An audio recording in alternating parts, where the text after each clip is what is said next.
काले काले शालिग्राम तुलसा हरी रे भरी, काले काले शालिग्राम तुलसा हरी रे भरी मेरे अंगना में खड़ी। काले काले शालिग्राम तुलसा हरी रे भरी। टीका लाया तुलसारी तुम पहनो तुलसारी, नथनी लाया तुलसारी तुम पहनो तुलसारी। कैसे पहनूं रे हरी राधा बीच में खड़ी, काले काले शालिग्राम तुलसा हरी रे भरी।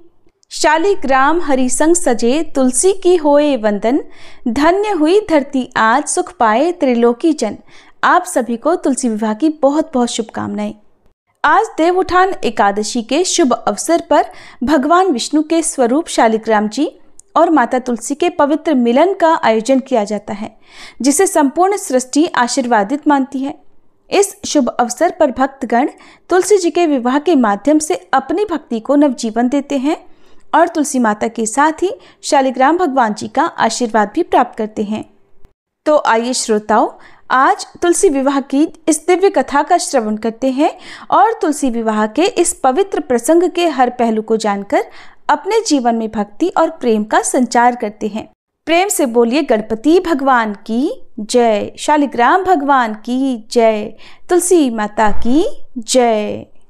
तुलसी विवाह की कथा के अनुसार सावर्णी मुनि की पुत्री तुलसी अपूर्व सुंदरी थी। उनकी इच्छा थी कि उनका विवाह भगवान नारायण के साथ हो। इसके लिए उन्होंने नारायण पर्वत की घाटी में स्थित बद्री वन में घोर तपस्या की। दीर्घ काल तक तपस्या के बाद ब्रह्मा जी ने प्रसन्न होकर उन्हें दर्शन दिए और वर मांगने को कहा। तब तुलसी जी ने कहा, हे सृष्टिकर्ता ब्रह्मदेव, आप अंतर्यामी हैं, सबके मन की बात जानते हैं। फिर भी मैं आपको अपनी इच्छा बताती हूँ। मैं चाहती हूँ कि भगवान श्री नारायण मुझे पति रूप में मिले। तब ब्रह्मा जी ने कहा, तुम्हारा अभीष्ट तुम्हें अवश्य मिलेगा। अपने पूर्व जन्म में किसी अपराध के कारण तुम्हें शाप मिला है। इसी प्रकार भगवान श्री नारायण के एक पार्षद को भी दानव कुल में जन्म लेने का शाप मिला है। दानव कुल में जन्म लेने के बाद भी उसमें नारायण का अंश विद्यमान रहेगा। इसलिए इस जन्म में पूर्व जन्म के पाप के शमन के लिए संपूर्ण नारायण तो नहीं, नारायण के अंश से युक्त दानव कुल में जन्मे उस शापग्रस्त पार्षद से तुम्हारा विवाह होगा। शाप मुक्त होने पर भगवान श्री नारायण सदा सर्वदा के लिए तुम्हारे पति हो जाएंगे। तब तुलसी जी ने श्री ब्रह्मा जी के इस वर को स्वीकार कर लिया, क्योंकि मानव कुल में जन्म के कारण उन्हें मायावी भोग तो भोगना ही था।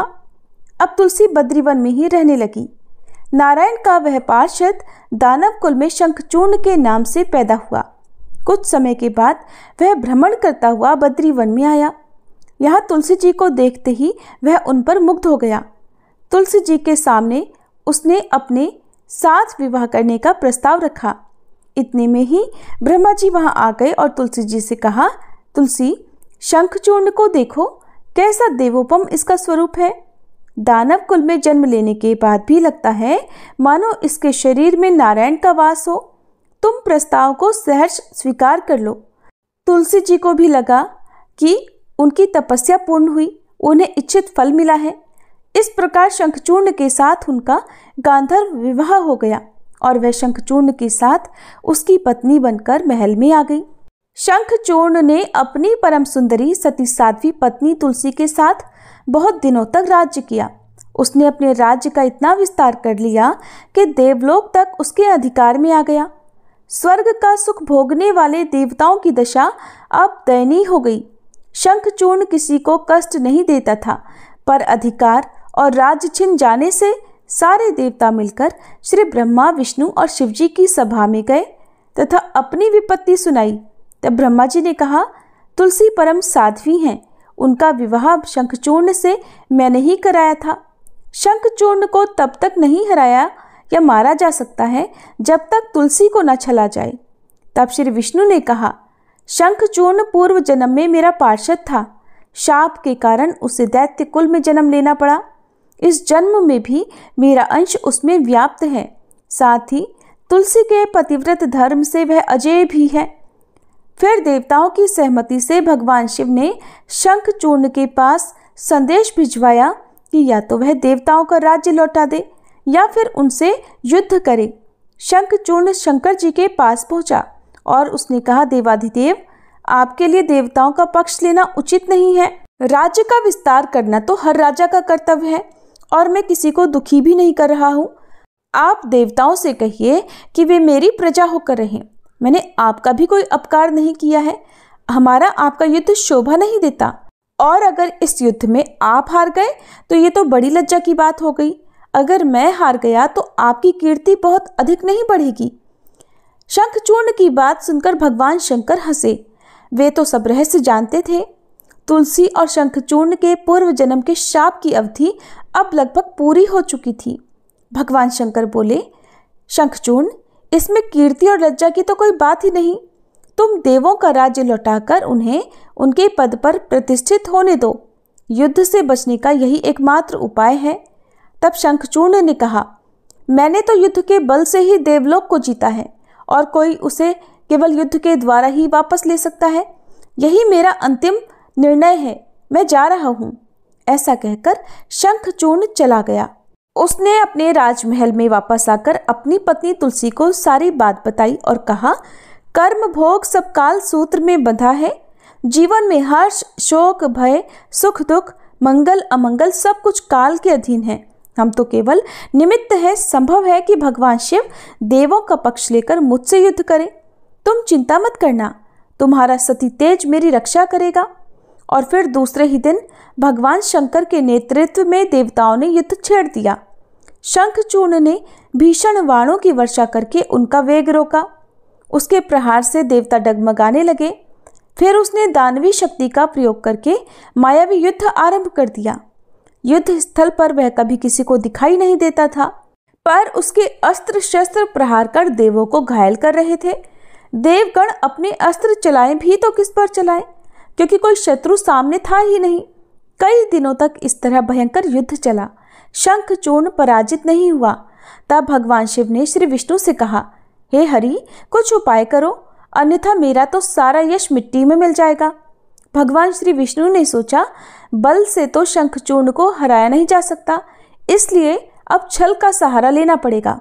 उन्होंने तुरंत अपना स्वरूप शंखचूर्ण जैसा बनाया और अस्त्र शस्त्र से सुसज्जित होकर वे महल में तुलसी जी के पास आए और बोले, प्रिय, मैं युद्ध जीत गया। सारे देवता भगवान शंकर समेत हार गए। इस खुशी में आओ, मैं तुम्हें अंक से लगा लूं।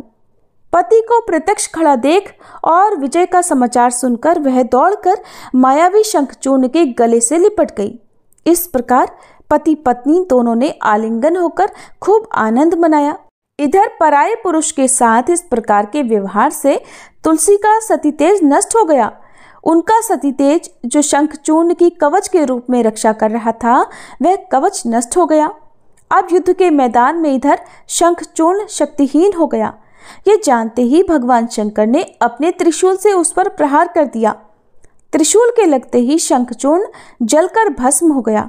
शंखचूर्ण के मरने को जानकर अब श्री विष्णु अपने असली स्वरूप में आ गए। सामने अपने पति शंखचूर्ण के स्थान पर भगवान विष्णु को खड़ा देखकर तुलसी बहुत आश्चर्यचकित हुई। अब उन्हें पता लग गया कि स्वयं नारायण ने उसके साथ छल किया है। तब क्रोध में आकर उन्होंने शाप दिया कि एक सती स्त्री का सतीत्व भंग करने के अपराध में आप हृदयहीन पत्थर हो जाओ। तब भगवान श्री विष्णु ने तुलसी जी के शाप को शिरोधार्य करते हुए कहा, देवी, तुम्हारे और शंखचूर्ण के कल्याण के लिए ही मुझे ऐसा करना पड़ा। तुम दोनों को शाप मुक्त करना था। तुम भी अब शरीर त्याग कर तुलसी बिरवा के रूप में जन्म लोगी और मेरी पूजा तुलसी दल से होगी। मैं शालिग्राम पत्थर बनूंगा। मेरे शीश पर तुम सदैव आदर से विराजमान होगी। तुम्हारे पति की हड्डियों के चूर्ण से शंख की उत्पत्ति होगी। उस शंख ध्वनि से देवताओं और मेरी पूजा आराधना होगी। जहाँ शंख ध्वनि होगी वहाँ सदैव मैं मंगलमय विराजमान रहूंगा। तुमने पूर्व जन्म में बद्रीवन में मुझे पाने के लिए बड़ी कठिन तपस्या की थी। अब अगले जन्म में मैं नारायण प्रस्तर के रूप में बद्रीनाथ वन में स्थापित होऊंगा और मेरी पूजा अर्चना फल फूल से न होकर तुम्हारे तुलसी दल से होगी।